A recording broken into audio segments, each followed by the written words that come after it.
Qupor today with me. Hi, How you doing, my friend? I'm happy to be I here. I feel like we've Been- been already talking for such a long time that hopefully we don't run out of topics and there's still stuff to discuss. yeah, But I, yeah, I, I tend I tend to start to talk about everything, which even is if good. Which is good. I mean, I also have this tendency, but yeah. Today we came here to talk about all things Gwent, and to be honest, um, we didn't really do much this week when it comes to Gwent because we're just before patch 11.2, which is coming out next week on Tuesday. And for that one, we have recorded a developer update already with Jean, which will premiere I'm most excited. likely on Monday. So yeah, there's gonna be cool stuff coming in with that one. So I assume this week we don't have to talk about a lot. Yeah, Like, today pretty much the only thing that we could discuss is there was a patch for the next gen version of The Witcher 3 Wild Hunt, so you can check that out on consoles, improve the performance on next gen consoles and also on PC. So you can download that one. I think I even brought a shiny asset for it. Patch 4.01 for The Witcher Wild Hunt is being rolled out. So that's only the news for today. And I mean, that's something great. yeah, yeah, I've been enjoying the game. I'm kind of waiting everything to be done on the performance side in order to enjoy it even more and actually play a little bit more because I want to stream it a little bit because I feel like yeah, it's one of those Uh, games that I want to go back to, but I'm waiting for everything to be done. I have like several friends that finished. I think one friend finished the game 7 times. Damn. Another I think around 8 times. And I have the As really someone high who did like number. 12 times. Uh, I have the really high number of 1 time. And Same. Base before game, you base take, game once, but okay, expansions like Hearts of Stone twice and Blood and uh, Wine 3 or 4. It's one of my favorites though. I have like a lot of people that ask me, "Hey, Witcher 3 is a great game, so what's going on? Why don't you play it several times?" But I'm like I'm not Generation Z, but I always like to call me being part of that generation because I have like a really short attention span and I kind of want to have like always shiny new stuff. I So I get don't that. replay games. I enjoy them. I like to talk. Like everyone that is asking, "Hey, I want to play a giant RPG, something." I would. In this list, I will always add Witcher 3 Yeah. and Cyberpunk if you don't play on PlayStation 4. And also, before we say this, I played the game on my base PlayStation 4. Hmm. Um, I mean, we all know this. It was a little bit rough, Yeah. but I still enjoyed it a lot because I love Cyberpunk. I love even Cyberpunk, like the setting more than fantasy. So for me, it was actually perfect. But yeah, I hope for everyone that the patch is bringing good quality, Yep. Yeah, I, feel, so you can. I also want to kind of circle back to what you said. Like when it comes to Cyberpunk, I played on PC, so for me it was the experience was very smooth. I didn't get any crashes or anything like that. But I feel like you really can enjoy the story that is in it, right? So the story, the characters, like it's something that we here at the project really like pay a lot of attention to, and it's one I, of I've, those I the felt things that. that I really liked about the game, like the storytelling aspect, and then kind of the city being the antagonist, and it was something that I enjoyed a lot. I can say about the PlayStation 4 version that every time you were in a closed environment, Hmm. there were no technical problems. You can see that most problems came from that the PlayStation 4 could just not handle that. I Hmm. understand understand that the next DLC, for example, is not on the PlayStation 4. Absolutely a good decision, but they could not handle the city. But everything that was inside a room was magical Yeah. because you had like these beautiful. Cut. No, it was not a cutscene. Well, it was a cutscene, but it felt so real because of the animations and talking to people. The dialogue was always pretty good. I also really like Keanu. I knew some people were like mixed on Keanu, but Yeah, Johnny's acquired taste in this case because you either like him or you hate him, and also I feel like a lot of people didn't have proper relationship with the character because it takes like some additional things on top of it. So you're kind of you like it or you don't, but you need to do some of the side quests and some of the missions with him in order to enjoy his personality or not, and kind of feel I connected don't to think you him. were supposed to like him. It depends, because a lot of people just like them. I mean, like he was an asshole. It's not. I don't think you guys try to like make a character that everyone is like enjoying immediately, and I think that's great. Like Yeah. just this story device of having like being having like a traumatic experience. Let's talk spoiler free probably. Having a really unpleasant experience, waking up and then there's this asshole in your head, and every time you're like, I love the fact that when you sometimes did something in the game, he's just standing around, Yeah. being there, Yeah. being an asshole, like with some kind of say something stupid. You're already in a world that is annoying as hell. I love that. You kind of also had that to some sense in Hearts of Stone, but you had Master Mirror kind of appear out of the blue. But Well, my favorite character. you did not notice him, but he was kind of. But it's hard to compare these because Master Mirror, I don't think anyone will ever like. Like people will think he's cool, he's awesome, and stuff like that. But I don't think you'll ever be like, oh, this guy is like someone I could make a friendship with. So, but Johnny kind of had that, like you could build that friendship. You're right. Yeah. But yeah, that's a good example because Gaunter or the Master of Mirror was my favorite character in Witcher in the Witcher 3 game. Nice. And it's not because I look the same. um, it's more about he had a lot of charisma, but also and at the same time, I mean, I think most people probably recognize this. That I always forget the name from Goethe, Faust. Yes. That the whole story. I mean, I think most people that knew the story recognized that he's supposed to be a devil. Yes. Like literally, yes. he's supposed to be yes. Mephisto. Yes. Yes. And he did it perfectly. The whole being like have the feeling of being a friend, but always trying to lure you into something bad. I thought this was amazing. Yeah. I thought that was a great thing. And even if you don't know the background, he's fun. Yeah. Like fun villains are great. Like nothing against our Frost man, Eradin, if I say his name right. Yeah. But he's just.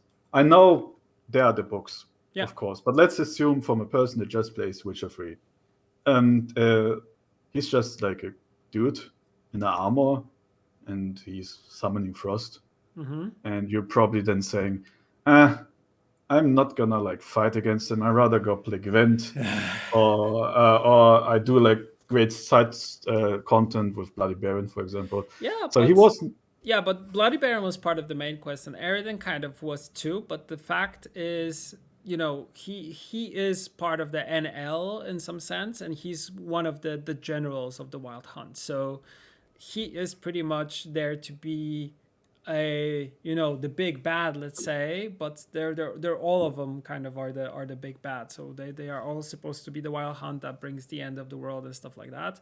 But they're kind of also like a folk tale if you think about it, because they just come simply from another dimension, because they have portals in which they can transition into this world, and it makes kind of sense.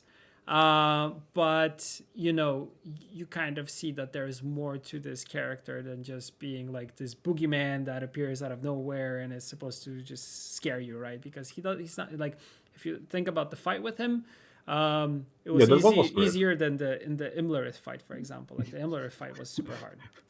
Yeah, I had some problems with it. I remember it pretty good. It was easier. That was true. Yeah. At the end of the day, I didn't mind it that I didn't connect a lot with him. For example, same with Skyrim, also a great RPG. I still don't know what the dragon in the end. I don't know if you played Skyrim. I played it, of course. But there's like a dragon in the end. Everybody probably played it. Yeah, maybe it's out on everything. You can play it everywhere. Maybe someone, I don't know. But yeah, in the end, you have this one villain. I did not pay attention at all. I just beat him, but I enjoyed the side stuff. I think a good RPG usually makes you remember the side stuff. Of course. And for me, the best, for example, side thing I can remember from Witcher 3. Let's not talk about the DLCs because I think it's one package. It's the moment where you fight against. I always like to call him David Beckham. but I know it's not his name. Olgerd von Everett. Yeah, I'm saying this so much, this bad joke that I'm always having it. Yeah, Olgerd. Where you fight against Olgerd. It's a pretty simple moment. You're just there in the fire. It's a pretty hard fight, what I like. Yeah. You have to concentrate a lot. You have to block a lot, and there's great music in the background. Yeah. It's simple. It's not like especially story, but moments like these, like that in the side, that's something that is memorable for me, and also probably brought me to Gwent because you start with like, wow, this was amazing. Yeah. This is great. I wanna like see more, and then you Google, and then hey, there's a closed beta of Gwent. Yeah. This game is not bad. I was kind of bad in the single player with in the game. Maybe I can bet against can be bad against other people. So you started in beta, I remember, because then you played for some time, then you dropped off for some time, and now you're not playing the game, right? That's kind of also something that you openly state on your Discord, that I am currently not playing the game. So just don't bug me. So no, it was different for me. I actually played from closed beta till like a few months, or like it's already a year. I think it has actually nothing really to do with the game itself. I'm just a person, and like sometimes you have to know yourself as a player. I just need something new. It's not even anything against Gwent. Like if every time there's a new expansion, I of course check out the cards, play a little bit, but I kind of then jump to another game. Yeah, it's like so. But I got a lot from Gwent. I also, and that's the most important part for me, always met a lot of friends. Yeah, that's one aspect that a lot of people highlight, especially with everyone I have here on Twig. It's either about talking about the community in a sense, because you're also connected to the wide, let's say, German community, which all of you are kind of like very close together, very tight knit, but you also meet in person. And I think also like what we've tried to be doing, especially in Berlin, when we had the meetups, but also we had the meetup in the studio here in Warsaw. Like we tried to bring these community members also, and it was amazing. Yeah, interact with us, because I feel like that's very important. But also there is also the there's this aspect of it that you're building also a community online, which a lot of people were doing throughout the pandemic. So you have these two things, and they kind of there are spots where these kind of like gel together. And the pro players say it, the people who are streaming the game, or people who are just hanging out on Discord with one another and talking, or just watching other streams, are kind of building this really cool really cool like relationship, which I totally enjoy and love. And it's nice to see, especially because this is still a PvP game, and games where you play against each other are often pretty famous. I stopped playing League of Legends, for example. I think we all did at some point. Yeah, some League of Legends, some Dota, because I mean it leads in the same kind of unpleasantly. And I think, I don't know, in Gwent kind of felt like the friendships came better. I guess it's also a little bit about the fact that when everyone started to play this game, it was extremely unique. Yeah, I mean it's still unique. It is so unique because everyone tried to copy Magic, and it sounds like negative. I think like Lore, Hearthstone, Snap. Okay, Snap is more like Gwent, kind of. But like every of these games are great on their own. I don't like to like bad talk other card games. I think I agree, but a lot of people say, sorry to cut you off, a lot of people say like you can only have one or the other. No. And some people are like, oh no, you should be only playing this one thing, or you cannot be trying this other thing, which I never understood, because it's kind of it's like you're kind of trying to kind of gatekeep it in some way, or kind of say like what you can and cannot do. Well, I feel like us card gamers, we kind of get bored after some time, and we want to, like you said, we want to move on to something new and try like a new game, or start playing around with different stuff. So, and it's totally fine. Like it's totally fine. Nothing wrong about that. I would say if you don't have any if you don't have in the market 2 different games or 3 different games that are all on the same level, then let's say there's only one game. Let's say Gwent would be the only card game. It would be worse, because you cannot look at the other. Like usually you can look at other card games, see, aha, this is working great, this is not working great. It's just like with every game, no matter what. no Yeah. matter what. Yeah. If you don't look at other games and try to influence yourself and also copying it and making your own version, that's the copying it, but then making your own version, not just copying it, of course. Snap, for example, now. Snap has similarities to Gwent. Yeah. I think there was, I think his name is John Broad. John Broad? No matter Ben what. Road. Yeah, Ben Broad, I kind of forgot his name. Ben Broad. I see what you did there.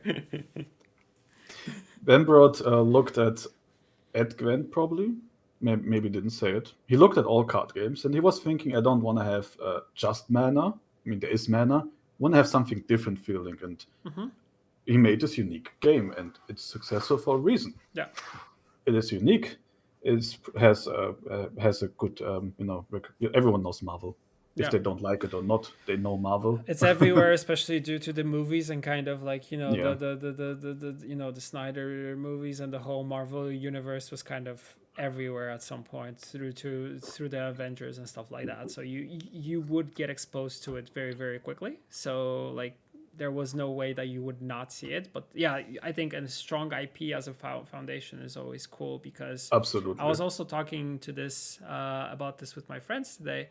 Where we're having lunch, like I am drawn to card games where I feel like I know the characters, or I like the characters, or I enjoyed them at some point. And I love the Witcher universe, so Gwent has always been close to me. I enjoy now playing Snap because as a kid I used to read comic books, and I used to like watch the animated X-Men shows and stuff like that, and the Spider-Man one, which was also animated, I used to watch that. So I would instantly get into that. And I have the same thing. I play like the physical Dragon Ball game. I used to love Dragon Ball as a kid. So I also, that is something that I'm exploring now as a new thing. And I also tried playing Flesh and Blood, for example, but then I wasn't really drawn to the characters and to the world as much. It's new. To kind of pull me, because it's new, it's created out of pretty much thin air. So it's different for it to be, to have that association to it, right? For me, for example, Hearthstone, I played a little bit of World of Warcraft and Warcraft 3. That's more important. Yeah. I played like Warcraft 3. World of Warcraft, it's a fine game, but not mine. But so yeah, I also tried lore. Like I said, I played League of Legends. I still like the League of Legends world. I think they did a great job in They the art did department, great, music. like art, Arcane. music, world building, everything. Even before Arcane, I feel like you were very into the characters, and I feel like they have maybe it was just in the like character spotlights that they did very early in the beginning. So They were great. You were very drawn into these characters, and they all had their unique personality, but they also started creating a little bit of a backstory to them in which you could follow. And I feel like this is that this is the lore aspect that kind of builds this thing for you, and you're kind of drawn even more to it. So yeah, I have even the feeling that most people are thinking like us. I know there are some people that are more technical. Yeah, they look like the gameplay aspects, right? It's just a feeling that there's gonna be someone that is gonna look at Snap and be like, I hate Marvel. It annoys me. I don't want to see the Million movie. I actually also kind of fed up with the movies, but it's just for me, But I still think Spider-Man, for example, is amazing. I love Spider-Man. Solid character, awesome humor. You probably also like the humor in it, because I know you're known for the memes. You're known for like the shit posting as they call it and stuff. I like humor. So you like good humor, right? What's up with the frogs, by the way? It's always something that I wanted to know more about. I have. It's pretty disappointing. I can tell you that. Basically, I think frogs are hilarious. That's like only the basic reason. Okay. I mean, you probably see my profile picture right now. Yeah. In Discord. Yeah. It's just about if you have like a small enemy that looks all the time angry and annoyed of everyone. They do look like there's different frogs types, but I like these ones that look really angry and annoyed for some reason. They just sit there. But if you kind of think about this, of course, like the giant frog from Hearts of Stone is pretty dangerous, but a normal frog is kind of a joke. And they sit there. But they're predators. They eat all the bugs and stuff. Well, I mean, they're great for us. They're great for our nature, everything. But I just like how they sit there, look angry, but being like actually pretty undangerous. I think it's so hilarious. That's basically the idea. It's something simple. It's also, I mean, I also love dogs. I also love cats. It's not like I love frogs more than other animals, but it's just I think they're funny, and I have a feeling like that the more you spam people with pictures, the more they see how really funny they look. Yeah. They're Especially also more like memeable in some sense. Like you can, they're yeah, extremely yeah. memeable. Let's not forget like Pepper, the frog. Even if it's like not that popular anymore, especially because it was like you know Yeah. uh, not Yeah. a nice backstory Yeah, about it. the backstory is Yeah, very interesting. I did not know it's about it sweet. until I really like dug into it and learned kind of what's going on behind it. So I was very surprised that this was actually where Me it too. originated from, because I thought, this was like this innocent frog thing that kind of like sprouted out of nowhere. But there is a documentary about the whole thing, and that kind of Yeah, I saw explains that one. everything. So Yeah. so it's quite interesting, and I think people see the same thing as me, and that's why they love to meme frogs. Yeah. Also, Yeah. frogs are kind of popular in video games if you think about it. True. They are literally everywhere. And I think personally, it's always the same reason. People look at them and they think they look hilarious because they're like this small, angry-looking, uh, well, croaking, always attacking everyone despite not even can. They're also stupid. Like Yeah. nothing against my frogs, but they're extremely stupid. They're just gonna sit there, and if they see something that is around their size, they're gonna try to eat it, even if it Yeah, would of kill them. course. Yeah, because it's potential food, and so you gotta go for it. You gotta try it. So, but it's not like I don't like other animals. It's just I think these are really funny, and I can imagine you probably has the same question because if you already asked me about the frogs, you probably want to ask me about. Wait, I have the display here. Yeah. I already know you're gonna ask that question. Yes, I was gonna ask about Palmerin. So it's a question that everyone asks me. So yeah, for everyone here, I know it's not the best webcam, but this is a display of Palmerin. I wonder if I'm the only owner of a display of Palmerin. I don't know. You probably, I don't know, if I think Palmerin was available via Displate for some Yes. time that you could get it, but I feel like he's an interesting character overall. But I think you got him because you guys have a very similar resemblance. And it's It not only is. the lack of hair; it's kind of the I head know shape and it's stuff also like the that. face. Yeah, and the face. The reason is kind of also as stupid as the frog reason. Basically, I became a partner despite not really doing a lot of content in the beginning because I was part of a competitive team. That was like the reason why I became a partner. Like in the beginning, a lot of competitive team people. So I was like in the team with Gnogart. So that's like if everyone wondered how did he even became a partner despite not being doing content, I was part of a competitive team, Yes. even if I'm not like the best competitive player. And I was like, and everyone was like, yeah, you should do content.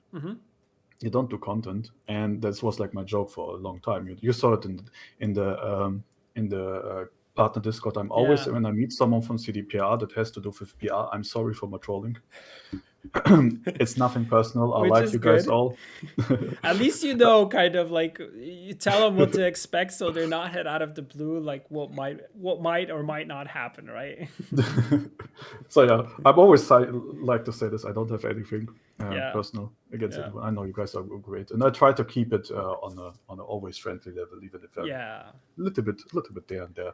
I try to keep it on a friendly level because I think like trolling with aggressive part that's just like someone that says just a joke, bro. These pranksters that they're gonna do something yeah. awful But to you.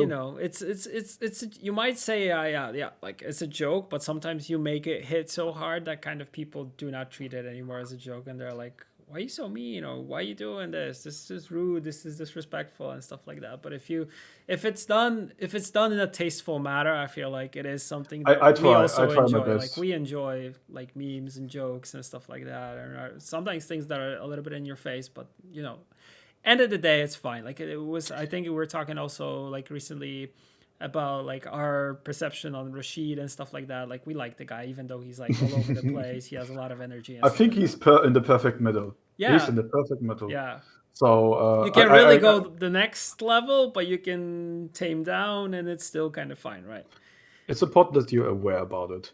So basically, back to Palmarine. I was like thinking, okay, what should I do? Like, I mean, I'm not a good player. I'm not bad, but I don't want to like compare myself with good, like really good players. Yeah. I'm decent. I'm okay. I can reach pro rank if I want. I can win some games. It's okay. So what should I do? And then I just like found out that you can make easily WordPress blog, Mm-hmm. and then I just made this weird Palmarine club because I was thinking, what should I use as a name? Should I do it about frogs, or should it be No. Gwent related? And then I was thinking, what character should I use? Mm-hmm. And this is now the part. I was thinking about, I take a character where everyone's gonna ask why Palmarine. Yeah. Like he's not really special to the Yeah. story. Yeah. Like why it's not Dandelion? Like Dandelion is great. Okay, we already had the Dandelion show, but like why not Ziggy? Like I Yeah. love Ziggy. Like one of my favorite Witcher characters is Ziggy. I love He's in how he's depth. always like He's like an in-depth character that you can he's really enjoy great. because there's like multiple like avenues you can digest the character into and kind of understand his motives, but also what he does. But there's also an underlying story that like very complex Exactly. character. Yeah. He's a complex character. He also has the whole thing going on, so it would fit. And even if you ignore the complex parts, he's funny. Yeah. He's really really Yeah. funny. Yeah. Yeah. Yeah. And Like he has a specific way of speaking and kind of like he like in a way can tell people to f off, but in a very nice, very nice and specific way that I and also if you enjoy. think about this, he is technically a troll. Not because he has a troll working for him, but he is technically a troll because often what a troll does, one that doesn't like insult people randomly, Mm-hmm. is someone that is really sarcastically and indirectly tells someone that they dislike them, Yeah. or that F should F off. And this is exactly what he is doing. Because I think this is also, if I do something like this, I think it's way more funny. Because it's just not just something insulting. Yeah. You just hide some jokes between, and you hope, is the person going to see it? Are they going to fall for it? Mm-hmm.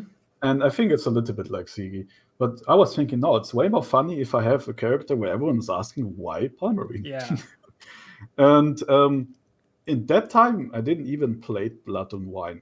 Okay. That is even the more funny part because I actually did not knew who Palmarine is. Okay. So you didn't know he's in that version of the game, right? Like in the I expansion. mean, I knew he existed, of Mm-hmm. course, but I didn't. I played it like later. Mm-hmm. Heart of Stone is, I think, for me the best.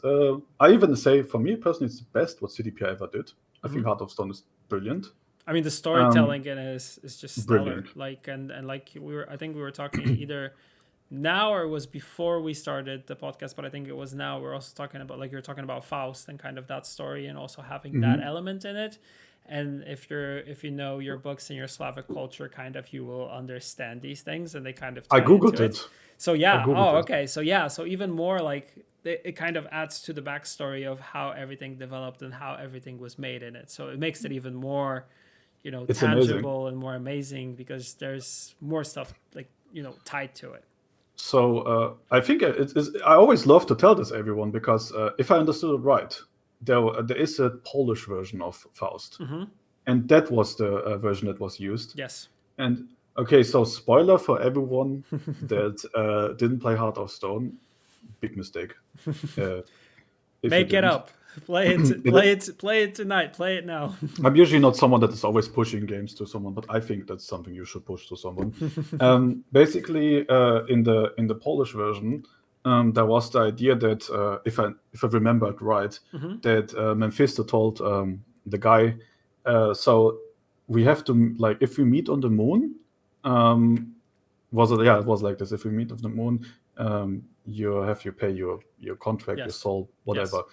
And the guy was like, "Huh, I'm not the idiot. How am I supposed to go to the Go to moon?" the moon. Exactly. And then they meet them, and then he's sitting in the tavern, and Mephisto is there, and he's like, "Yeah, I think you're kind of lost. Why?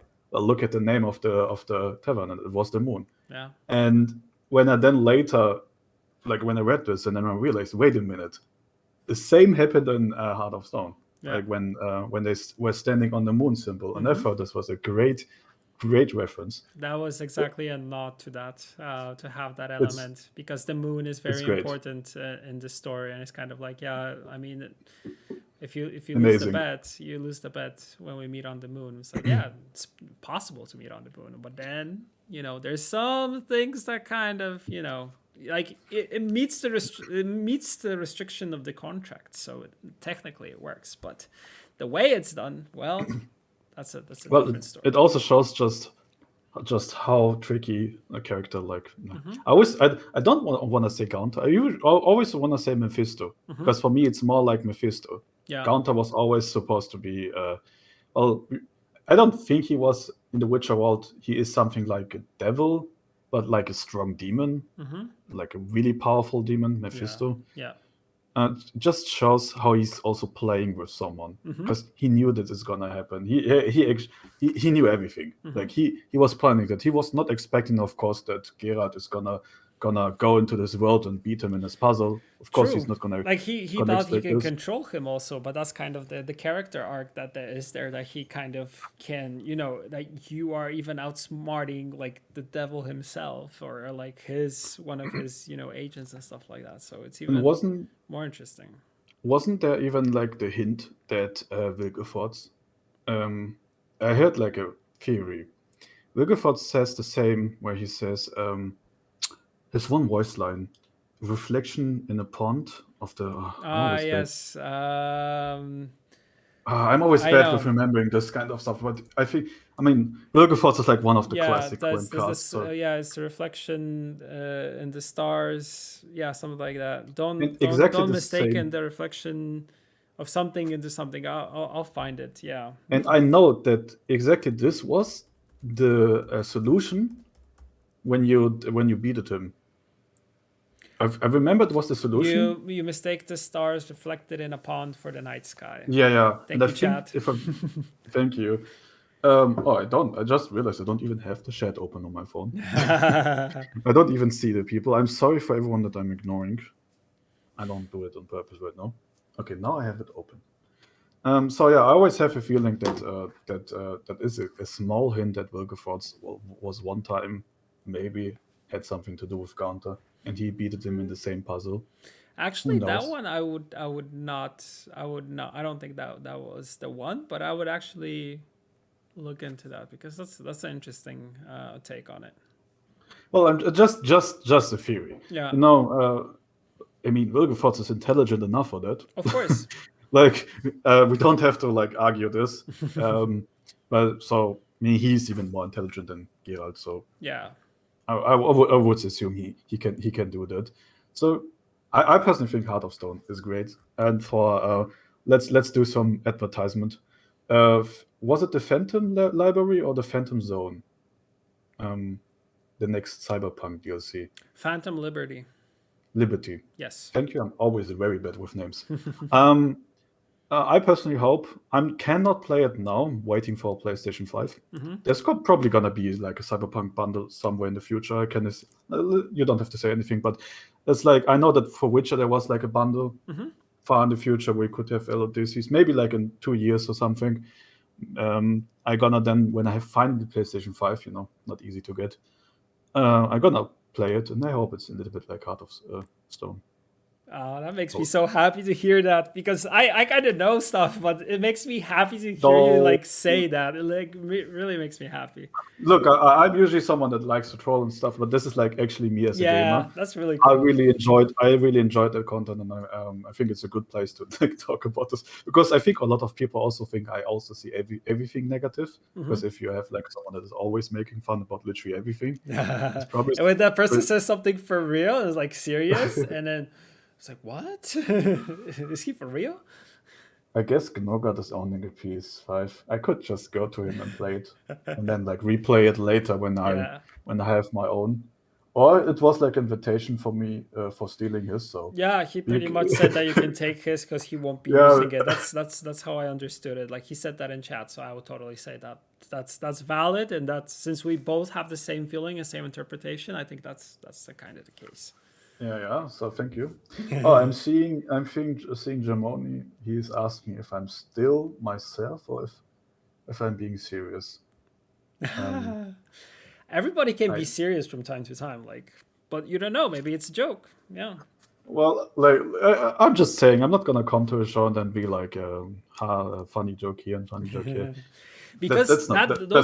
those things can kind of always like hit you back in your face, because sometimes people try to be funny and witty, and sometimes instead of it come out as, you know, as something cool and something that they do very naturally, if they really want to lean into it and like go too much into that, it starts becoming like, is this funny anymore? Is this really cool? Is this working? Well, in that amount, probably not. Like I can say only one thing. Every time I try to make some kind of joke, sounds like it's some kind of science or something, but every time I try to make some kind of joke or like write an article, you actually, and that's now gonna surprise everyone, you have to sit down and actually think about it Yeah. and make several. I mean, you are doing this as a real job, but without the joke part. Yeah. Yeah. So I was surprised when I started to even like try to write articles like this, or like for example when I did my really high technical, high quality reveal video. Mm-hmm. If you remember that one, Yes. Yeah, I remember. I was surprised how much energy it actually takes to make something um, funny, despite, and especially me that likes to do stuff Mm-hmm. that looks really bad Yeah. on purpose. Um, so especially for the video, it was surprisingly hard. Yeah. I had to redo so many parts. Then I had to like start to do this. If you remember, my video had a lot of different audio Yeah. waves, so I did like this here Yeah. Yeah. You got to play around with the microphone and the proximity. because I tried to. I was thinking, okay, I got a reveal. Should I just tweet something? Because nah, No, that's I got to boring. do a little bit more. Should I do high quality? And I'm like, no, that's not me. It's like I want to have a video where people afterwards in the Reddit post are gonna write, why did this idiot got a reveal and not me? I could do it too. And But sometimes you can tell, like, even if it's like, it feels like it's low cost, it feels like there was a lot of work put into it, right? it was, and I love that so much. That's exactly that reaction what I want to have. Yeah. I want to have people, because these people are making themselves a clown, because Mm-hmm. most people kind of understood what actually was my attention, and I can tell them try to make something that is bad, like that looks bad, but is also entertaining on the same time and just not annoying. Mm-hmm. It's not easy, and I kind of wanna return to that. I'm not sure for what kind of content. Not really sure. I mean, right now can just say I play a lot of Battlegrounds. Big fan of it. Mm-hmm. Don't think it's something. It's pretty unique. Always hope for Battlegrounds for GWENT, but I don't. That's a little bit a lot of resources. Yeah. Yeah. Um, Always like Battlegrounds, and I kind of fall for an MMO, the very famous Final Fantasy 14. Oh, okay. Maybe, yeah, I fall for that right now, so maybe I'm getting out of this trap one day. I see you're kind of moving more into the MMO genre. I enjoy it. It just sucks a lot of time. Yeah. But maybe I'm gonna do it for this. But it was actually pretty entertaining to try to make this kind of content. Mm-hmm. Um, Especially it helps me because I'm someone that has a horrible grammatic. Yeah. I'm not gonna hide that. I have horrible grammatic. I know it's better when we speak together. Mm-hmm. But when I try to write something, I have horrible grammatic, even in German. Mm-hmm. So to use that, because I read a sentence, I do try to change some stuff so it's actually understandable, of course. But then I can leave some mistakes, Mm-hmm. and then some people are wondering, wait, is this mistake added Or not. You're or bamboozling not? people even with that. I think I had like one article about Eradin where I wrote every time his name wrong, like every single, and I use it like 5 times. And so someone was asking, hey, he's not written Erzardin. Yeah. Like, really? Really? I didn't know. So if you ever need someone for an announcement, I Yeah. mean, when do we have April? Very soon. Yeah. I can write this to you, but I know I know it's maybe you have to greenlit it a lot, and I don't know if they wanna leave that in there.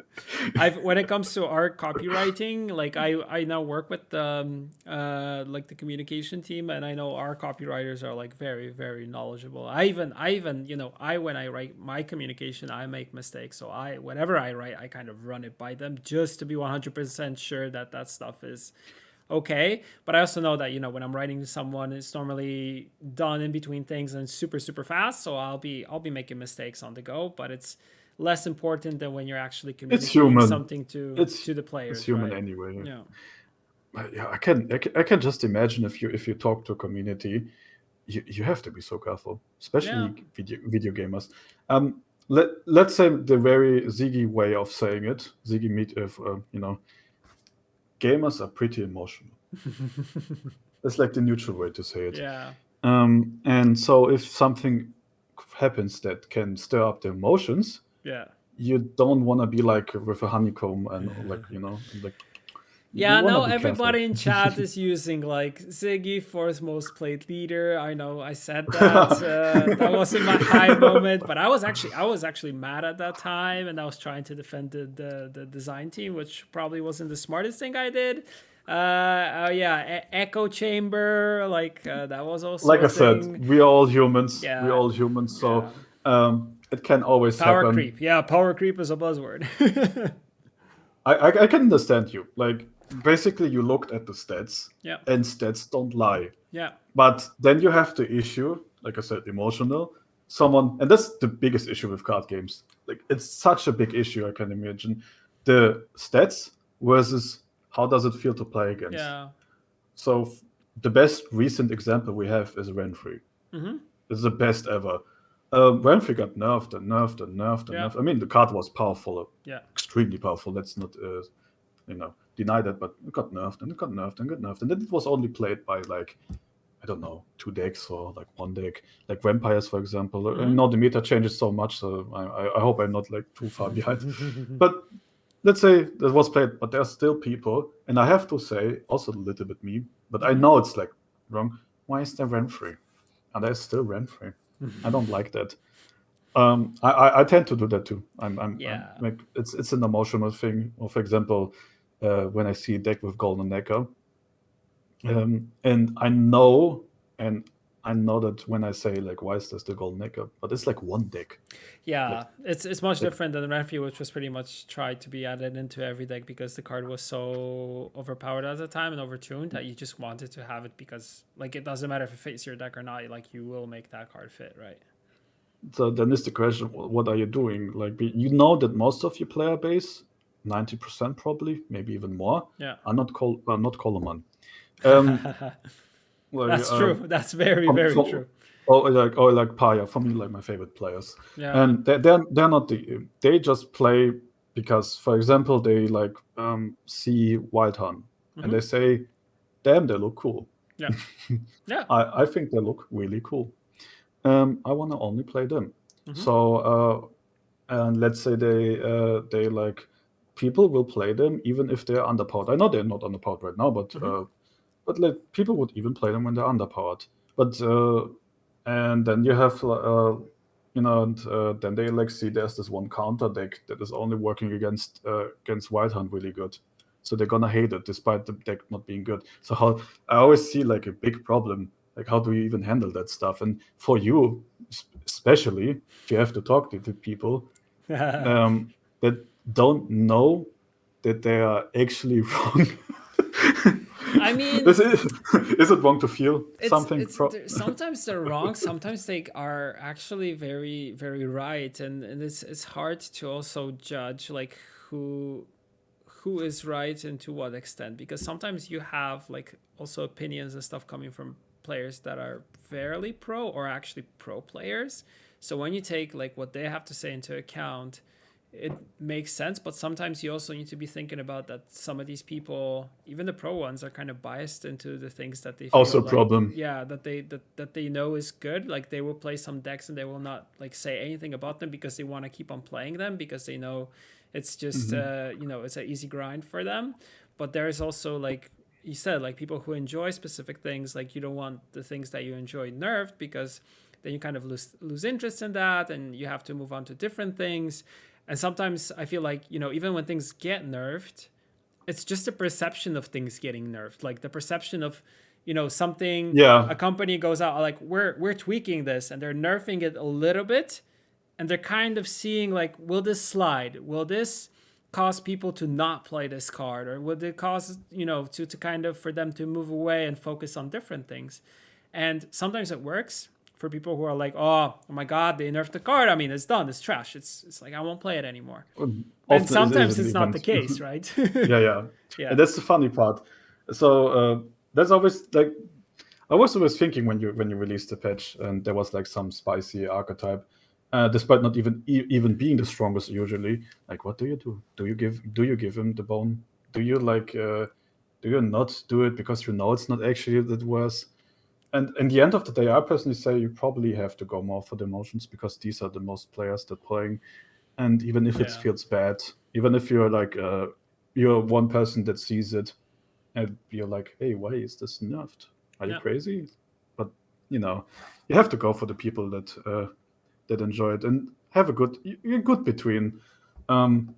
Maybe like have like nerfs and buffs that are, some buffs are or nerfs are like directed at pro players, Yeah. like, and some are like, every time Syndicate is good. Mm-hmm. I have like the theory that literally no one can play Syndicate. I feel like there are some Let's not overdo it. there are some like pro players that can play it quite well, I feel like, but I feel like Syndicate is one of those factions that is so different compared to all Yeah. the other factions that were initially in the game, that when we introduced Syndicate and added the whole like bounty spender and all that stuff to it, it's kind of just, it's like a different thing. It feels like it never came from the original Gwent that you would see in The Witcher. I know we're very far away from what the game was back at Yeah. that time, but yet it feels like a totally separate new entity, right? Can you play Syndicate good? Let's. No, I cannot. Yeah, I'm honest too. Yeah. I cannot either. I was like looking at Syndicate and I'm like, gangs, nice. That's so Yeah. cool. And Motive is then great. later, yeah, absolutely. And then later also like, oh, self poison, oh, salamander, oh, that's so cool. Yeah. And I'm like playing like nah. I think the only Like, only deck which I managed to pilot more or less okay was the spammy like fire swarm deck. I feel like that and one was okayish, because you could kind of muscle memory the place.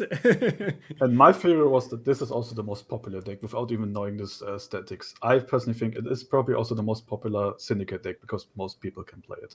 It's spam tokens. Yeah. And they're really angry. And then boost these tokens and 2-0 someone like Yeah. an R. Always something I like to see. So, but I mean, about something like Syndicate, I'm happy to see if a game tries to go at risk, like something trying to something new. It's always the thing is you hope that your players are taking it Yeah. and understanding it or liking it, Yeah. and then is the question: was the risk worth it or wasn't? It's always hard to say. I would say there's enough people that still love Syndicate, even if it's probably a faction that is not played Yeah. that high. I don't have the stats, and you don't have to say them. Yeah. Don't Yeah. worry. Yeah. I'm just like, I assume, and I think probably it's just from playing the game a long time. You have a feeling. I think also what I also like to say is, no matter what, a lot of amazing card art came from it. Oh, true, man. Also, That was the stuff that I was up for. Like we have like these art kept here that we can look at, like what's the concepts and what people are working on, and also we kind of on a weekly and monthly basis we get like updates from the art team in terms of like the art that they're working on for the upcoming card I want to drops. see that And stuff. seeing that stuff like every week is just like, oh man, this is so good. Like this is so awesome. It's like, when are we gonna introduce this one? Because I just love it, and it's incredible. I so much want to see this, but I know you cannot show it. Yeah, yeah, but it's the aspect that I also love, because I felt like, I've always been talking about this, like when I started playing card games as a kid and Magic was my first card game. The first thing that I fell in love before I knew how to play the game was just the art. It's very simple. It's like the first thing you see, you look at the picture and you see, wow, this is really awesome. And I remember like Sarah Angel being like the first card that I ever, Yeah. loved. And it's just because of the art. And it's one of the cards that I still have to this day and I kind of keep on my desk because it's one of those that reminds me like this is where it all kind of started from. Before I knew what vigilance was and stuff like that, which at that time was this card doesn't untap after attacking or whatever. I think I even know the art because it's Yeah. pretty famous. Yeah, exactly. It is even famous. Yeah, Magic art is also amazing. Yeah, Absolutely yeah. amazing. I'm also like a big fan of every kind of card art. I know there are some people that are like, oh, look at Hearthstone, it's a comic, and I'm like, It's this a is distinct art style that they pure have, which is charm. totally fine. It's just totally I, fine. I love it. I never understood why you're not. I mean, I know enough people that like both. Why can you not like beautiful GWENT art and really charmful art? Yeah. Because some people don't realize it, but this charmful art is also not that easy to draw. To make something that actually looks fun and has charm, and it's not like just some like colorful cute children picture. It's it's not that easy to do. Yeah, because You people rem- always like it's something that we kind of talked about before. They're kind of stuck into one perception of what is right, what is wrong. Like you cannot, enjoy two things. You need to be like focused on this one thing and kind of like, nope, only this or only that. You can't have both. It's like, why? I want to enjoy this and that, right? Yeah, absolutely. You even reminded me about a story. Like, I have like a really cute niece. I think she's now going like the second year to school, and she Same was as my like daughter. Yeah, it's even same same age age. then. Yeah. So she was coming up to me and like she was asking, "Hey, I saw that you have these play cards. And I have a bunch. I don't play a lot of physical. It's just I want to play it, but the price is just it's a little bit too high. Yeah. Maybe one day I'm gonna give up. Let's see. It's gonna be expensive." So she was asking me, "Yeah, you have so many play cards," and like, "Yeah, sure. Why do you want to know that?" And like, "Do you have Yu-Gi-Oh cards?" Like, what? But why is she asking me that? I was so confused about it. And she was saying, "Yeah, everyone in my class plays Yu-Gi-Oh." Oh. And I'm like thinking about, especially modern Yu-Gi-Oh, and they're all really young. Yeah. I don't believe that they're playing it. Really? And I was asking my It's sister. weird. Like it's not something that it's one of those card games that would not feel a lot of people. Like they have, of course, a solid community, but I don't feel it's like super mainstream to everybody. I played Yu-Gi-Oh, but not on her age at school. So like in my school, it was pretty big. Yeah. And that's why I have so many cards. That's the reason. I didn't throw them away because throwing something like this I mean, away, you gotta keep that stuff. You have to keep it. Yeah. So she was asking me, yeah, we all play Yu-Gi-Oh. I was asking my sister, and she told me that somehow, for some reason, Yu-Gi-Oh got really popular in the school. No one from the kids understands the rule. Literally no one. Yeah. They only look at the shiny art. They only look at the art. So what I did is just because she wanted cards from me, of course. Yeah, of course, because you got them and she doesn't have them yet. Like, oh, I want those.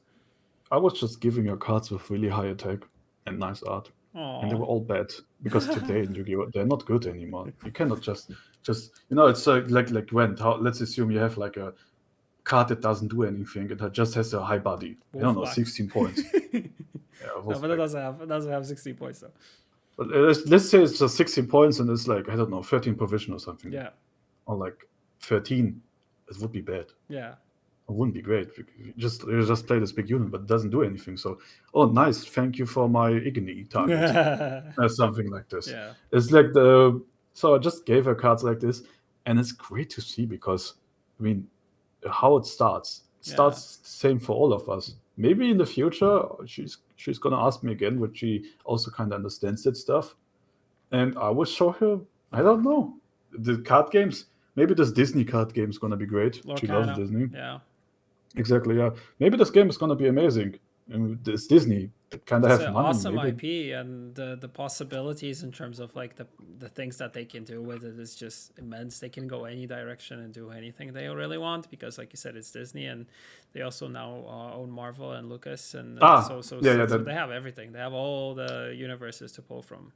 well, maybe we both are gonna play it in some years. We Who meet at the knows? tournament. I would not say no.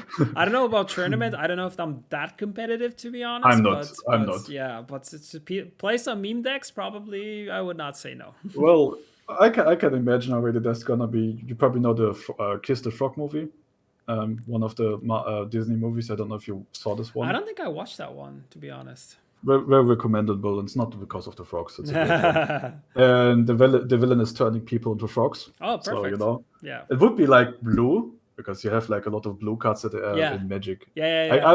I I think they're gonna go off the Magic There is a rules. polymorph blue magic card from like all the way back in the day that it turns Frogification. a strong, yeah, that also Yeah. turns like strong units into like a 2/2 or 1/1 frog. And later in Hearthstone, for example, same cost for mana, you turn a unit into a 1/1 sheep. So it's also kind of interesting to see how Yeah. this carried over. I think the Disney game is gonna look at Magic again. Oh, of I have a course. feeling. I don't think because it is a paper game. I don't think they're gonna look at Gwent. No, I don't I think think so. But because math. depends if they have the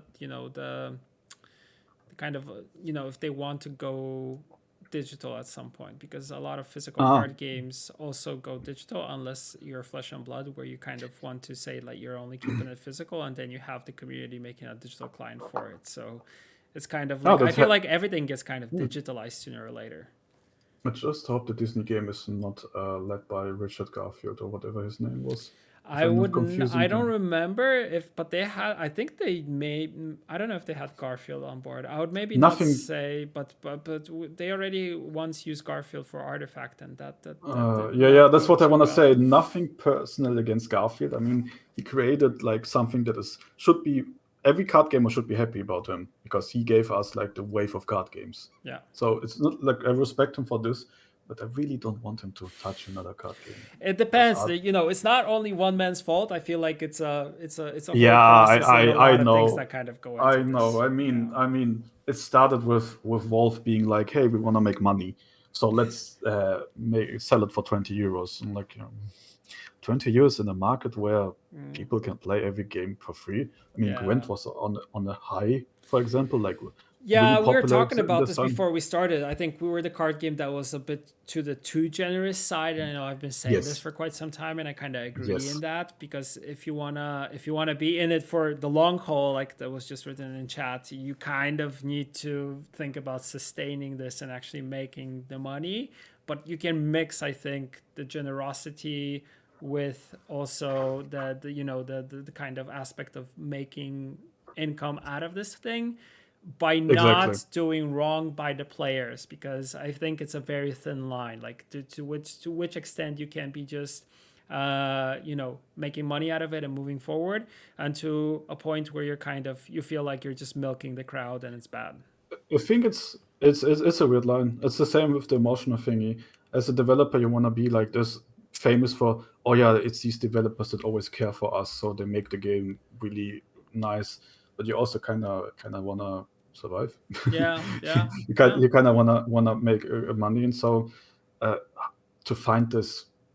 I don't. If I think about the gaming market, there are not a lot of games that actually manage to do this, where the developers are like seen as this person that are the nicest ever, but that also don't ask for money. That doesn't work. This is not the world. Yeah, it's very I'm difficult. seeing It's very difficult in a card game, which is which, with the whole aspect of card games and how they're built. Like they're built in, yeah, collecting. Yeah, collecting. It very quickly turns into this thing where things get monetized like crazy, and for physical card games, it's even harder because there's buyouts of things. There are things that people just buy because they might spike in prices because there's a high demand for it. So there's like it becomes like a whole like a stock market of cards and stuff yeah, like that. So it's that's crazy. It's crazy. But in digital, you don't have that, but you have the kind of people once they start playing it and start enjoying it and you start adding new things, they kind of there is this want of having these things, and the kind of why you click, or and the progression is kind of the whole thing that you are drawn to. And you're like, I want to progress faster because I want to get cool cards faster, or I want to, open more booster packs, and that's what I'm doing it for. And it just fuels this this need and this kind of aspect of it. And boosters are kind of like loot boxes in some sense, which is like the bad word that you don't really want to be using all the time. Anyway, I mean, especially if you want to have like your game in, I think, Denmark. it was Denmark. They don't like that word at all. Yeah. What I was thinking, there's some games that have the solution that they make the cosmetics overpriced, like crazy.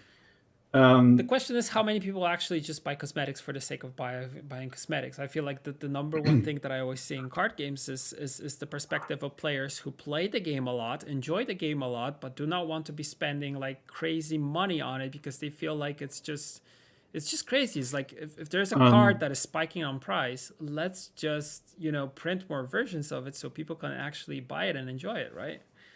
Yeah, exactly. So, I just had to think about Snap when Snap was announced and it came out, and people asked Ben, "Hey, your card game has a really weird economy." I still don't understand it, to be honest. It's really odd, and I don't know any person that is like, "Oh, I love Snap and the economy." Like, never. I didn't hear a single person about this. And I know that there was an interview about Ben Broad where he openly said, "Cosmetics will not feed us. They will not bring enough money." I don't believe that cosmetics are going to bring enough money. So he made this whole mobile market weird system. Some people told me you cannot even whale in there. It's probably pretty clever thought out, and I don't understand it. I don't think you just randomly do something, especially not in his position. No, I feel like also if you look at the experience that came from him working on Hearthstone, but mainly working on the development side, I think he kind of knows what he wants in terms of like this game, and I feel like there was this thing where you need to be thinking about the economy and what people want. And I feel like if you do your homework correctly and you look at other card games and you look at what's going on in those, like the thing that you want the most is actually you want the next big shiny good card. Like those are the things that you're Exactly. going for, and pretty much is like it is what keeps you kind of going and playing. And Snap actually getting higher collection levels in this sense makes you want to progress to get the collector's caches. Also, you want to play every day, right? So you want to play every day. You want to do your dailies because you want credits and you want to use those credits to progress. So and that's super clever. Yeah. It is basically like I already see the comment. It's just like a gacha. Not that you'd gachaing that hard, but you have the whole FOMO of a gacha, and maybe people should be happy that you don't have it in Gwent.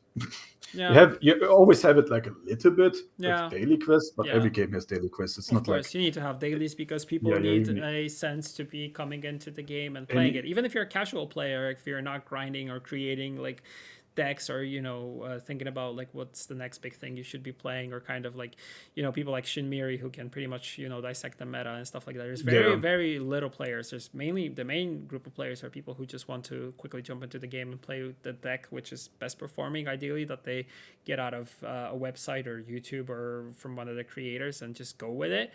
Or it's the fact that you don't really have the time for this, so you want to jump in, play, you want to do your dailies, you want to get the credits, you want to progress, you want to open new stuff, because opening new stuff is always exciting. You get a flashy nice animation and boom, dopamine, you got the new thing. A lot of dopamine. Yeah you feel happy. And exactly what you just said, one of my most hated and let's say also most trolled things when I usually see someone and then I just add some comments, I even wrote a whole article about that topic, is power crap.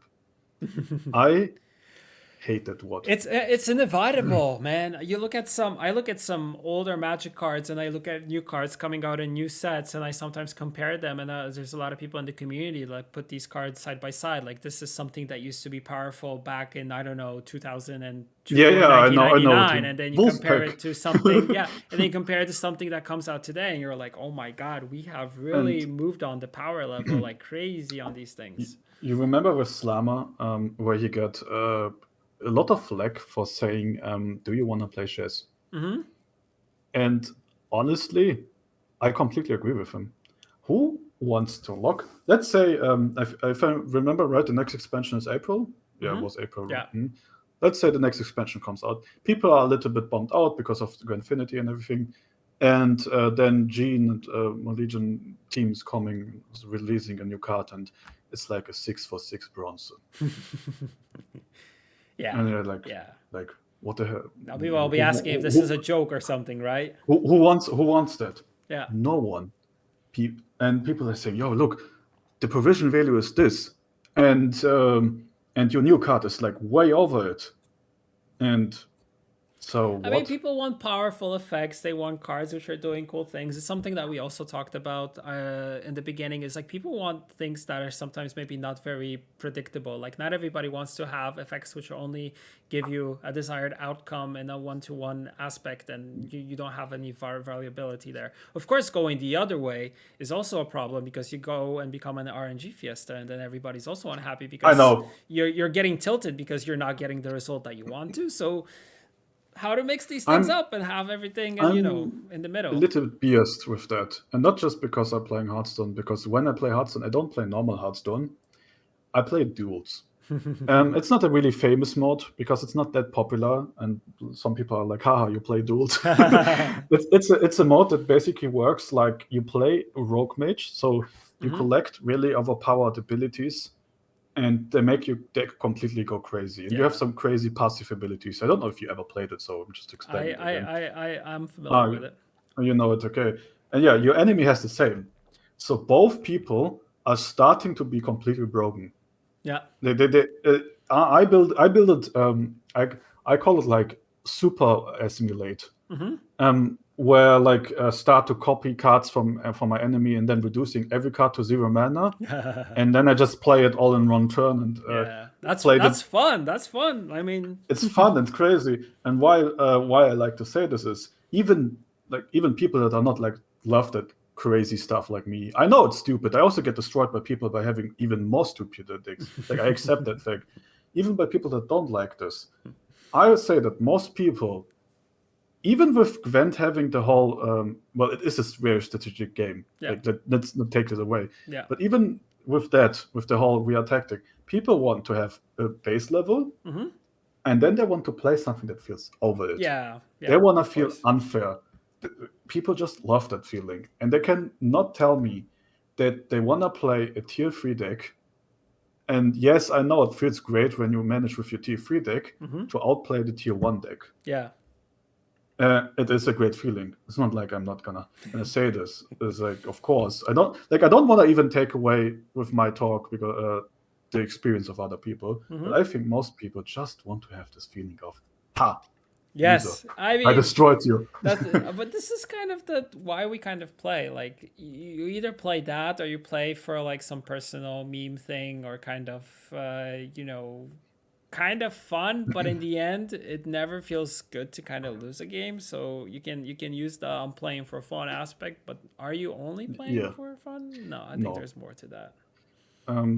So I remember, for example, for Magic, I played a little bit of Arena, same problem, also a little pretty expensive, sadly. I would have played it more with a little bit nicer price. And so I played like a deck named Mimir. I think this was like a expansion where there was a lot of guilds, like about guilds, and it was black-blue. Yes. And there was this really evil Demir. card. Demir, not Mimir, sorry. Demir. And there was this really, really evil card, I think you even know it because I heard a lot of Magic players hate this card. 3 mana, flying. When you hit the face, I don't know what's the name again of the face. You see the top 3 cards from your enemy deck. You take one away and play it for free. Yeah, I remember that card. I don't remember the name, but I remember the card. Yeah. So play against someone that does not have a flying unit or an answer, and you're laughing your ass off. Which is very easy. And there's a lot of on 3 mana. Yeah, mill effects are kind of effects that let you play stuff from your opponent's deck. It's just like something that pisses people off. I did not play a fair card. The card was not fair. It was extremely annoying and evil. I one time attacked someone and they just got his win con. Played for 0 mana that costed like 10 mana because it was like a slow control deck, and I'm like playing a giant thingy.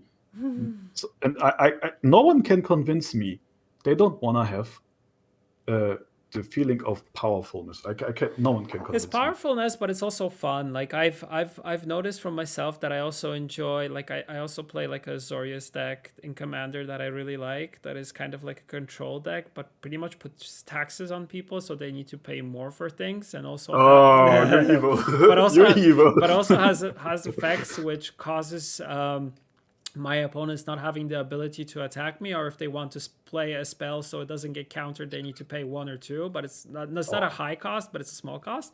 But my win condition is I need to play a card which costs 7 mana, which is named Approach of the Second Sun.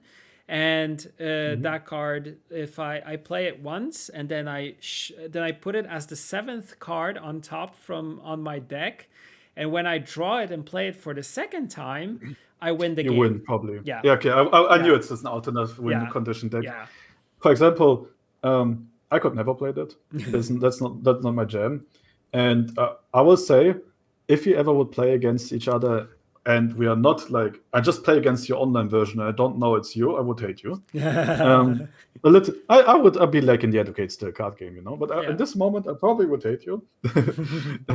With like personal, it's something different. Yeah. That's where you start to troll, like, you know. But like I said, people, even if it's like different ways of feeling powerful, people just love that stuff. Yeah. I also like to find meme decks, of course. Like, it shouldn't be a surprise. Especially that, you sometimes want the meme to win, and if you can pull out a win of a meme deck, I feel it feels just much better than playing something that is streamlined and is just super good, right? Like, for example, Feldy is 100% of the shit. I would assume. True. And Feldy is for me like the best example in the entire Gwent community of someone that embracing this. Yeah. He's playing meme decks where he knows he's not gonna win every time. Every time when he wins, ooh, it's super satisfactory. Yeah, I also tried Red Clock one time. Like, okay, let's not say one time. I tried it a little bit. Multiple Still times. still not my kind of deck. But it's funny. Yeah. It's funny. And I don't know. People probably don't want to talk about this because they don't want to look like someone unpleasant. But I think people should like be a little bit more honest. They like having this. I agree. Not everyone likes this. Everyone has also something different. Some people like to be the over control. Yeah. They want to tell you, nah, you're not gonna play this game. Forget it. We are gonna sit here for 1 hour. Yeah. Control players are like that. They kind of want to be playing their own game on their own rules, and not everybody's always happy with that. But then you have, players that want to jam like big, creatures and stuff like that, and big spells and ramp stuff up, or just pretty much burn your face and destroy you very quickly with spells. And there's so many like variations and ways. I love you can burn, take the for game. example. Yeah, I love burn against control. Burn's awesome. Yeah. Yeah. So it kind of feels really satisfying because you're like, huh. Nice that you're trying to do something, but you're dead in 2 turns. And so I would hope that in the future people kind of find out what they love and just accept it. Yeah. Accept that you like unfair stuff. I know that Gnogart, for example, also loves 0, like the 0 mana cost. Yeah. Cards that cost 0 mana. I love those too because it feels good to playing something that doesn't cost you anything, right? And you have a lot of artifacts that also cost 0, and you like to just play them because they're fun. And that's also why my absolutely favorite Gwent deck of all time is Assimilate. not the Enslaved version, but the one where it's pure Assimilate. Because what you usually did, especially some metas ago, of course, already, but when Relic came out, Relic was powerful. Yeah. Very powerful. Yeah.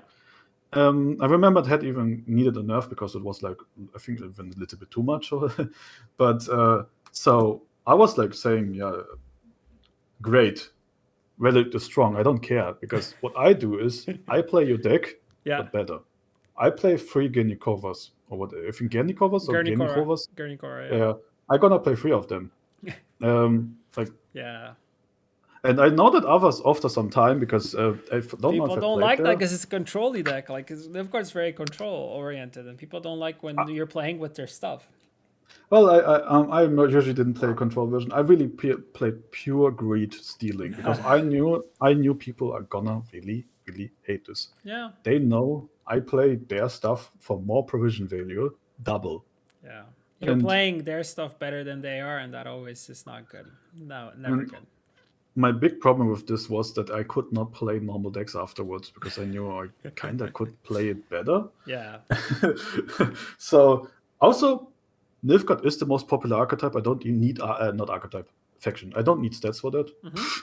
You don't have to give me them. I mean, It's quite it's obvious. been overpowered in the Witcher 3 Wild Hunt, so I feel like it's one of those decks that people were already adopting from that point on, and we're kind of saying, okay, I will be playing Nilfgaard because I feel And like an it's amazing be, topic. Yeah, It's cool. Yeah, We have this evil French, German, Italian Empire. army, empire, all stylish. Yeah. All speaking in this weird language, doing cool. Especially when you watched Gwent advertisement, and Gwent always said, "Hey, we are a really strategic game. We like strategy." Then you go there, and you see monsters. Not a lot of strategy, just smack face. Of course, that's not the case in the end, but you know, Skellige. These Brutal are some warriors. Brutal warriors. And then you look at Nilfgaard and you're like, these are gentlemen. Yeah. Well, these are the ones that actually are doing the tactical planning before they do attacks. I do like to make fun of that archetype too. But Northern Realms is the same kind of like, but they're the North. They're a little bit, they're less aristocratic. They're more kind of in your face. Yeah. Yeah, they're more open with the racism against elves, for example. True. in the story. Yeah, if you think about the Stint of Guardians, work together with the elves. Probably of course. But they work with them because they are more strategic. Like I said, I think even if Northern Realms is like the next best part, but I think one of the reasons was Nilfgaard had this crazy plays, this feeling of I'm unfair, and the fitting team. Yeah. It's a perfect combination that you have there. True. So that's why I always say I hate power grab. And I really want that people stop saying, well, of course, it still needs to have a feeling of balance. Never gonna take this away. Like also when then people start to say, hey, is this game X? You know, is this Hearthstone is really popular? Or is this like probably not Snap, because Snap is also crazy in some parts. Is this Snap? And I'm saying, I mean, why not? People enjoy these games and have fun with them. Shouldn't you be happy that your game feels a little bit like the other popular game? Yeah, I mean, we're all card games pull from somewhere, and also I feel like people working on the design of these card games, they also pull ideas from something. Like, it's very hard to do something very unique. Like you can Impossible. bring a unique game style to it, but I feel like in the end, what's kind of the familiarity of every card game is what drives us to go back to them and actually play them and check them out and play the new stuff, because there is something that you'll find, okay, this is similar to this and that, and that's why we kind of enjoy them. Like, and that's what kind of brings us in. I mean, Renfric, for example, let's say, okay, she was of course really strong, but people also like to play her just because, you know, she was fun. Yeah. People enjoyed that stuff. I'm usually someone that doesn't play decks that are neutral heavy, but I can see it's a fun card. Cool art, fun card. It's not, they didn't only play it because she was broke, was strong. People also played it because they loved the concept. And what is Renfri? A Highlander. Yeah. I would call it a Highlander. Is it? It's similar. It's not this. I mean, Qupor is also Highlander. Yeah, Qupor. But I want to talk about a card that is like actually really strong. Like Qupor is fine. Qupor is good. He works in some decks, but Renfri is like the first really successful Highlander, extremely successful. And honestly, who cares if they used it from, you know, if they used it from this game? So Highlanders are coming from Hearthstone, for example. Yeah. So I think it was the first game that used Highlanders. Who cares? Honestly, it's not like they took 1-to-1 the same card. Yeah. It's not. Like, it's not patented in terms of like the play style of it, right? So, you know, card games look at each other. Most successful games look at each other. Yeah, but they always are bringing something unique and different to the table that I feel like you need to have. But also you need the familiarity so people can actually play and enjoy. multiple card games instead of just enjoying one. Yeah. Witcher 3. Exactly. I mean, Witcher 3 was just an okay.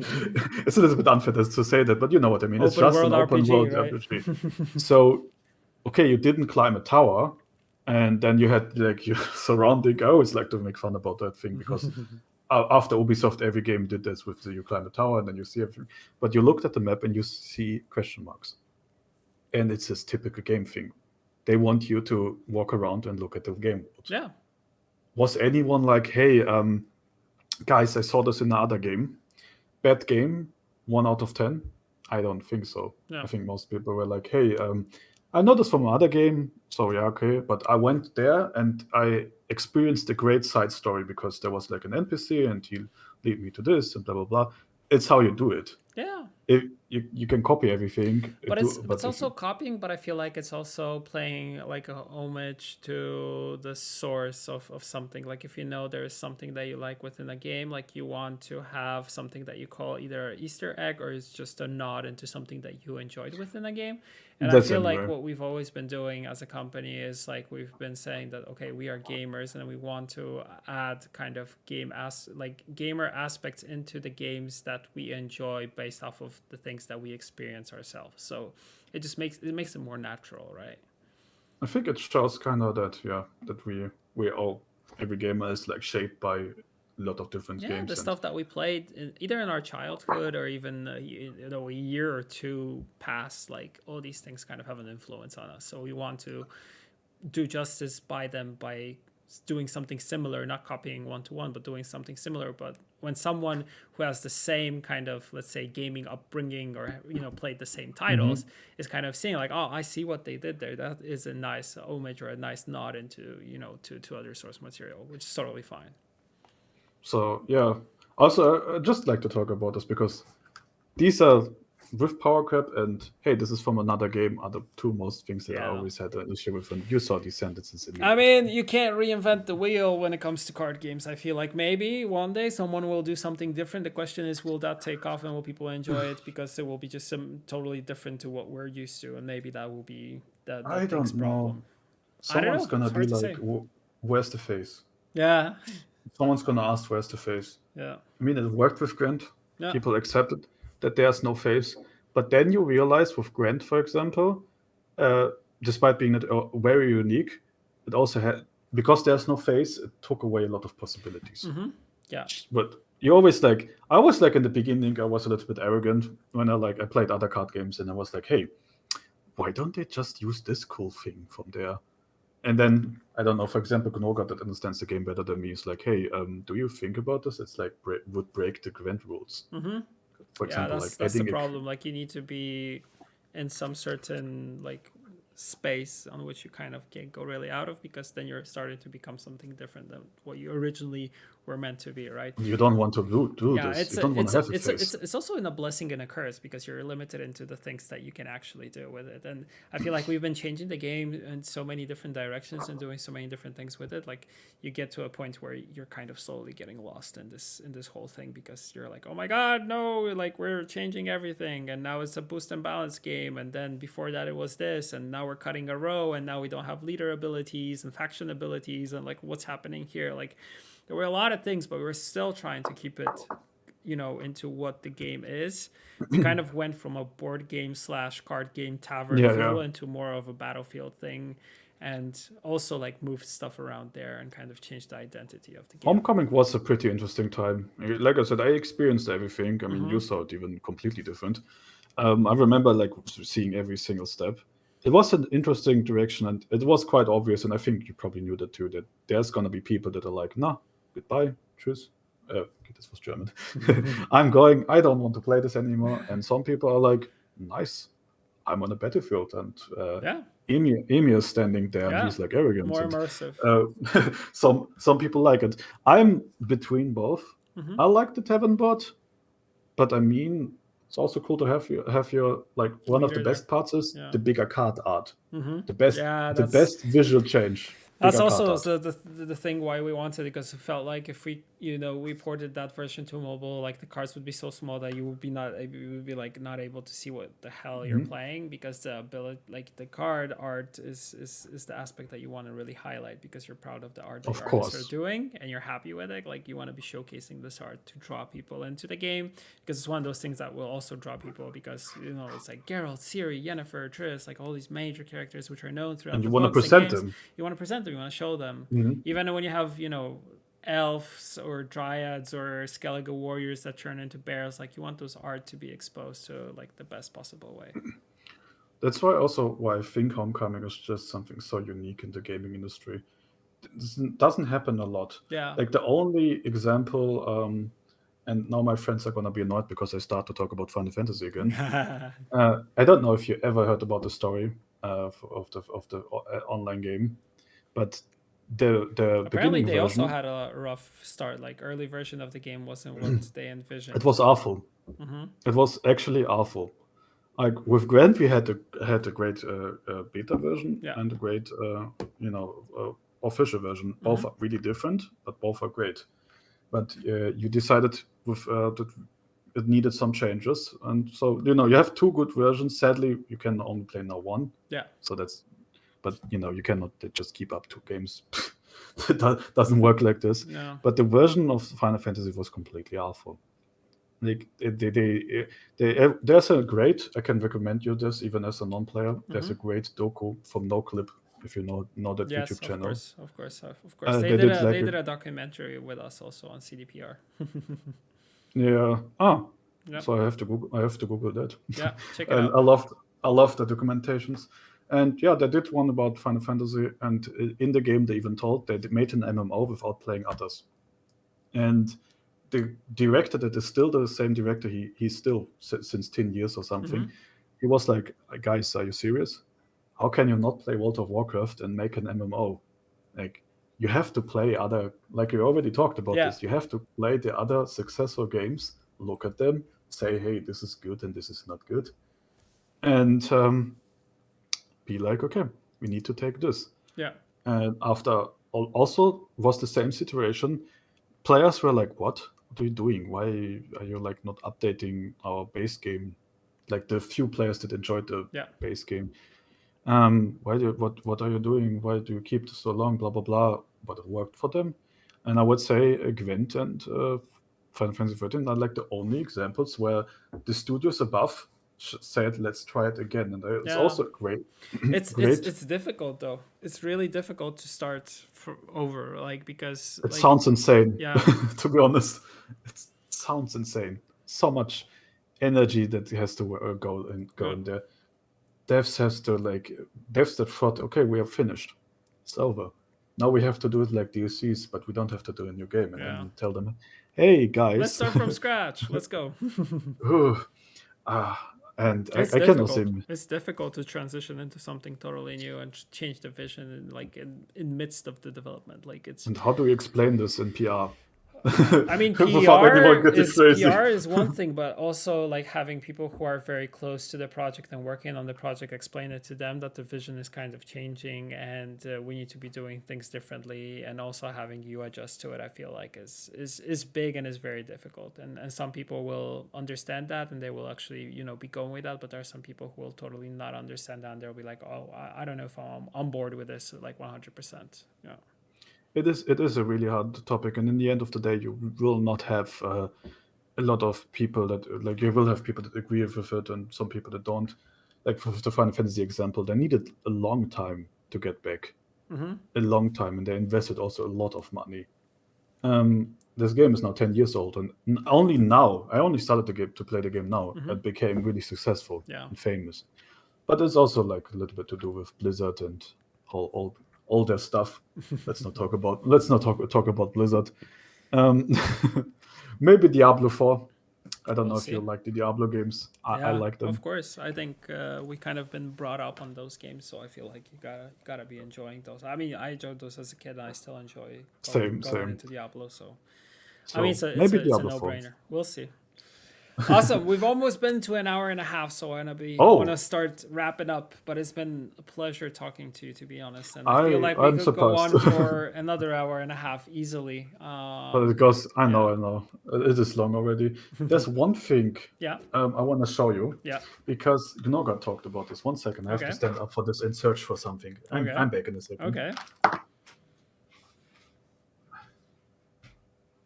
Yeah, by this rate, I'll be doing podcasts with everybody pretty much because there's so many cool people to talk to. It's like, oh my god.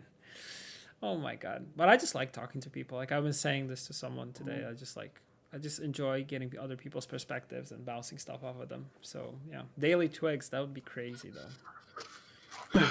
Okay, while we talk, Yeah. I have some Yu-Gi-Oh cards here. Ooh. And Gnoga 100% want me to show them. I got this deck for my birthday from him, for my previous birthday. Okay. So I should find it. And while we're researching, if there are some people that want to ask questions, Feel free to drop questions in chat. I hope I those will watching it find live. it because I'm always bad with. There it is. So there's one Yu-Gi-Oh card where we're all talking about arts.